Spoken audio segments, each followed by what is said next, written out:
क्या लखनऊ के 13 साल के मासूम उनैस खान की मौत सच में एक हादसा थी, या फिर इसके पीछे छिपा है कोई ऐसा सच जिसे अब तक छुपाया जा रहा है? क्या उस जन्मदिन की पार्टी में सिर्फ बच्चों की मस्ती चल रही थी, या वहां मौजूद था कोई ऐसा पल जो कुछ ही सेकंड में एक मासूम की जिंदगी छीन लेगा? क्या पुलिस के हाथ लगा कोई ऐसा सीसीटीवी वीडियो जो पूरी कहानी बदल सकता है? और अगर यह सिर्फ एक हादसा था तो फिर इतने सवाल क्यों उठ रहे हैं? और अगर हादसा नहीं था तो आखिर असली सच्चाई क्या है? यही वो सवाल हैं जो आज पूरे लखनऊ ही नहीं बल्कि पूरे देश में चर्चा का विषय बन चुके हैं। एक तरफ पुलिस का दावा है कि यह एक दुर्घटना थी, वहीं दूसरी तरफ उनैस खान का परिवार इसे साजिश और हत्या बता रहा है। एक 13 साल का बच्चा, एक जन्मदिन की पार्टी, एक लाइसेंसी रिवॉल्वर और एक गोली जिसने कुछ ही सेकंड में एक परिवार की दुनिया हमेशा के लिए उजाड़ दी। ये कहानी है लखनऊ के उस रहस्यमय मामले की जिसने हर किसी को सोचने पर मजबूर कर दिया है कि आखिर उस रात असल में हुआ क्या था। 2 मार्च 2026 की शाम लखनऊ के कृष्णा नगर इलाके में एक सामान्य दिन की तरह शुरू हुई थी। कॉलोनी के एक घर में जन्मदिन की पार्टी चल रही थी। घर के अंदर बच्चों की हंसी मजाक, केक काटने की तैयारी और मोबाइल से बनते वीडियो, सब कुछ बिल्कुल सामान्य लग रहा था। उसी पार्टी में मौजूद था 13 साल का एक लड़का, उनैस खान। उनैस 7वीं कक्षा का छात्र था और अपने परिवार का बेहद प्यारा बेटा था। बताया जाता है कि वह पढ़ाई में अच्छा था और खेलकूद में भी आगे रहता था। लेकिन उस दिन जब उसके दोस्तों ने उसे पार्टी में चलने के लिए कहा तो उसने पहले मना कर दिया था, क्योंकि रमजान का महीना चल रहा था और वह रोजा रखे हुए था। लेकिन दोस्तों की जिद के आगे वह मान गया और उनके साथ पार्टी में चला गया। शायद उसे खुद भी अंदाजा नहीं था कि यह उसकी जिंदगी की आखिरी शाम बनने वाली है। जन्मदिन की यह पार्टी एक लड़के के घर पर हो रही थी और उसी लड़के का जन्मदिन मनाया जा रहा था। घर के अंदर कुछ बच्चे मौजूद थे और माहौल बिल्कुल सामान्य था। लेकिन कुछ ही देर बाद अचानक ऐसा कुछ हुआ जिसने वहां मौजूद हर बच्चे को हिलाकर रख दिया। पुलिस के मुताबिक घर के बाहर खड़ी एक कार में एक लाइसेंसी रिवॉल्वर रखी हुई थी। बताया जाता है कि किसी तरह वह रिवॉल्वर बच्चों के हाथ लग गई। जन्मदिन वाला लड़का उस रिवॉल्वर को लेकर खेल रहा था और शायद उसे यह अंदाजा भी नहीं था कि यह एक असली हथियार है जो कुछ ही सेकंड में किसी की जान ले सकता है। इसी दौरान अचानक उस रिवॉल्वर से गोली चल गई और वह गोली सीधे जाकर लगी उनैस खान के सिर पर। एक पल पहले जो बच्चा अपने दोस्तों के साथ हंस रहा था, अगले ही पल वह जमीन पर गिर चुका था। कमरे में मौजूद बच्चे घबरा गए, चीख पुकार मच गई और तुरंत उसे अस्पताल ले जाया गया। घायल हालत में उनैस को लखनऊ के लोकबंधु अस्पताल पहुंचाया गया, लेकिन डॉक्टरों ने जांच के बाद उसे मृत घोषित कर दिया। एक गोली और सब कुछ खत्म, एक मासूम की जिंदगी खत्म और एक परिवार की खुशियां हमेशा के लिए उजड़ गईं। लेकिन अगर यह सिर्फ एक दुर्घटना होती तो शायद मामला इतना बड़ा नहीं बनता। असली सवाल तब उठे जब उनैस का शव उसके घर पहुंचा और उसके परिवार ने पुलिस की कहानी पर सवाल उठाने शुरू कर दिए। उनैस के पिता जमीर खान ने साफ कहा कि उनके बेटे की मौत कोई दुर्घटना नहीं बल्कि एक सोची समझी हत्या है। उन्होंने पुलिस में शिकायत दर्ज कराई और कई लोगों के खिलाफ हत्या का मामला दर्ज कराया। परिवार का आरोप था कि इस पूरे मामले में साजिश हो सकती है और सच्चाई को छुपाने की कोशिश की जा रही है। परिवार ने यह भी दावा किया कि पहले भी दोनों परिवारों के बीच तनाव रहा था। बताया गया कि स्कूल से जुड़े किसी मामले को लेकर पहले बहस भी हो चुकी थी और उसी विवाद की वजह से उनके बेटे को निशाना बनाया गया। परिवार का कहना था कि अगर यह सिर्फ एक दुर्घटना थी तो फिर इतने सारे सवाल क्यों हैं जिनका जवाब अब तक नहीं मिला। आखिर रिवॉल्वर बच्चों के हाथ में कैसे आई, वह कार में क्यों रखी थी और उस समय घर में कौन कौन मौजूद था? यही वो सवाल थे जिन्होंने इस पूरे मामले को एक साधारण हादसे से एक रहस्यमय केस में बदल दिया।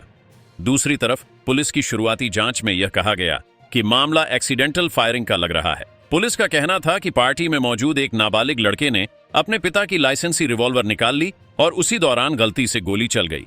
पुलिस ने यह भी बताया कि इलेक्ट्रॉनिक सबूतों और आसपास लगे सीसीटीवी कैमरों की जांच के आधार पर उस नाबालिग की पहचान की गई और उसे हिरासत में लिया गया। बाद में उसे जुवेनाइल होम भेज दिया गया।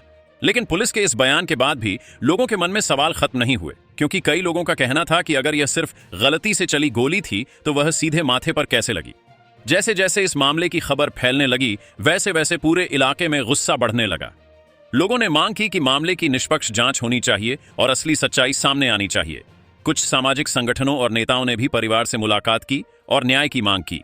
इस मामले ने धीरे धीरे एक बड़े विवाद का रूप ले लिया, क्योंकि एक तरफ पुलिस की थ्योरी थी और दूसरी तरफ परिवार के आरोप। और यही वह मोड़ था जहां से इस कहानी ने एक नया रूप लेना शुरू किया।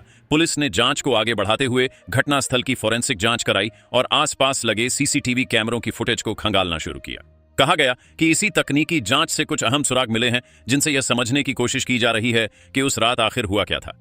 लेकिन जैसे जैसे जांच आगे बढ़ रही है, वैसे वैसे कई नए सवाल भी सामने आ रहे हैं, क्योंकि कुछ लोगों का कहना है कि इस केस में अभी भी कई ऐसे पहलू हैं जिनकी पूरी जांच नहीं हुई है। आज भी सबसे बड़ा सवाल यही है कि उस रात उस कमरे में आखिर क्या हुआ था। क्या सच में बच्चे सिर्फ खेल रहे थे और गलती से गोली चल गई, या फिर उस कमरे में कुछ ऐसा हुआ जिसे अब छुपाया जा रहा है? क्या सीसीटीवी फुटेज में वह सच्चाई कैद है जो पूरी कहानी बदल सकती है, या फिर यह मामला हमेशा के लिए एक रहस्य बनकर रह जाएगा? एक तरफ पुलिस अपनी जांच में लगी है, दूसरी तरफ उनैस का परिवार न्याय की मांग कर रहा है, और पूरे शहर की नजर इस केस पर टिकी हुई है, क्योंकि यह सिर्फ एक बच्चे की मौत की कहानी नहीं है। यह सवाल है सच्चाई का, न्याय का और उस जवाब का जो अभी तक सामने नहीं आया है। और कहानी अभी खत्म नहीं हुई है, क्योंकि जैसे जैसे जांच आगे बढ़ रही है, वैसे वैसे कई ऐसे राज सामने आ रहे हैं जो इस केस को और भी रहस्यमय बना रहे हैं। आखिर उस जन्मदिन की पार्टी में मौजूद बच्चों ने पुलिस को क्या बताया? क्या सच में सीसीटीवी में कोई अहम सुराग मिला है? और क्यों कुछ लोग अभी भी मानने को तैयार नहीं हैं कि यह सिर्फ एक हादसा था? इन सभी सवालों का जवाब इस कहानी के अगले हिस्से में सामने आएगा, जहां इस केस की जांच के सबसे चौंकाने वाले खुलासे सामने आते हैं। उनैस खान की मौत के बाद मामला सिर्फ एक पुलिस केस बनकर नहीं रह गया था, बल्कि यह धीरे धीरे एक ऐसा रहस्य बनता जा रहा था जिसे समझना हर किसी के लिए मुश्किल हो रहा था। पुलिस ने जैसे ही जांच को आगे बढ़ाया, सबसे पहले उस घर और आसपास के इलाके में लगे कैमरों की फुटेज को खंगालना शुरू किया। अधिकारियों का कहना था कि पार्टी में आने जाने वाले लोगों की गतिविधियों को समझने के लिए हर छोटी बड़ी रिकॉर्डिंग को देखा जा रहा है। शुरुआती जांच में यह सामने आया कि उस शाम घर में कई बच्चे मौजूद थे और कुछ समय के लिए वहां अफरा तफरी का माहौल भी बना था। पुलिस ने उन बच्चों के बयान भी दर्ज किए, जिनमें कुछ ने बताया कि अचानक तेज आवाज आई और उसके बाद सभी डर गए। जांच के दौरान फोरेंसिक टीम ने भी घटनास्थल से कई अहम सबूत इकट्ठा किए। रिवॉल्वर को जब्त कर लिया गया और यह पता लगाने की कोशिश की गई कि उस समय हथियार किसके हाथ में था और गोली किस दिशा से चली। विशेषज्ञों ने यह भी जांच की कि गोली चलने की दूरी कितनी थी और क्या यह सच में गलती से चल सकती थी। इसी बीच पुलिस ने उस नाबालिग लड़के से भी पूछताछ की, जिस पर ट्रिगर दबाने का शक जताया जा रहा था। चूंकि वह नाबालिग था, इसीलिए उससे पूछताछ भी कानूनी प्रक्रिया के तहत की गई और बाद में उसे किशोर न्याय बोर्ड के सामने पेश किया गया।